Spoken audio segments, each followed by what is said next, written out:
நியாயப்பிரமாணம் என்பது பழைய ஏற்பாட்டு ஜனங்களுக்கு கொடுக்கப்பட்டதா. பழைய ஏற்பாட்டில் கிறிஸ்து இன்னும் வெளிப்படவில்லை. மனிதன் பாவம் செய்து விட்டான். கிறிஸ்துவின் மூலமாக தான் பாவத்திற்குரிய பூரண நிவாரணம் உண்டாகும்.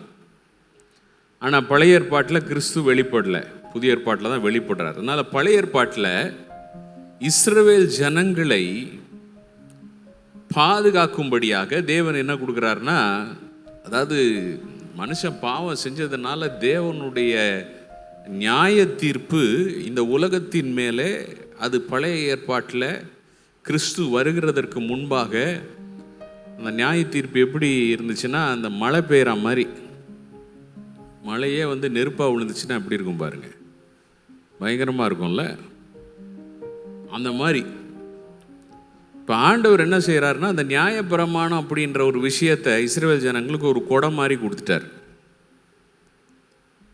கவனிக்கிறீங்களா? கொடை, சரிங்களா? அது ஒரு எல்லை கோடை அவர்களுக்கு கொடுக்கிறது.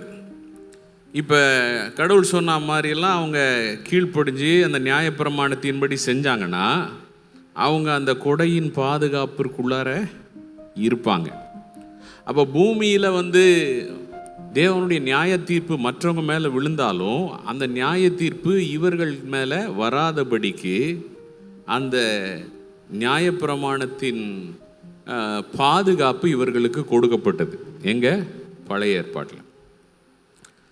ஆனால் அந்த கொடையை விட்டு வெளியில் போனாங்க, அந்த எல்லை கோடை விட்டு தாண்டினாங்க, அந்த வேலியை விட்டு வெளியில் போனாங்கன்னா பாவத்தின் விளைவாகிய சாபம் இஸ்ரவேல் ஜனங்கள் மேலும் வந்தது. அதுக்கு நிறைய உதாரணங்களை பார்க்குறோம்.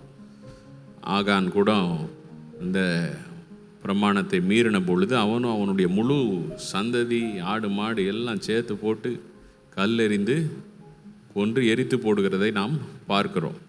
ஸோ ரொம்ப முக்கியமான காரியம். அப்போ தேவன் வாதைகளினால் வாதிக்கிறார்னா, தேவன் அவர் பாக்கெட்டில் ஏதோ வாதை வச்சிருக்கிற மாதிரி, பரலோகத்தில் வாதை வச்சிருக்கிற மாதிரி அப்படி நம்ம நினச்சிக்கூடாது. ஏன்னா தேவன் நல்லவராகவே இருக்கிறார். அப்போ பழைய ஏற்பாட்டில் அந்த நியாய தீர்ப்புக்கு தப்பித்து கொள்ள நியாயப்பிரமாணத்தை ஒரு பாதுகாப்பாய் கொடுத்தார். எது வரைக்கும்? கிறிஸ்து மனுக்குலத்தின் பாவத்திற்கு நிரந்தரமான தீர்வை தம்முடைய சிலுவை மரணத்தினாலும் உயிர்த்தெழுதலினாலும் கொண்டு வருகிற வரைக்கும். ஹல்லேலூயா.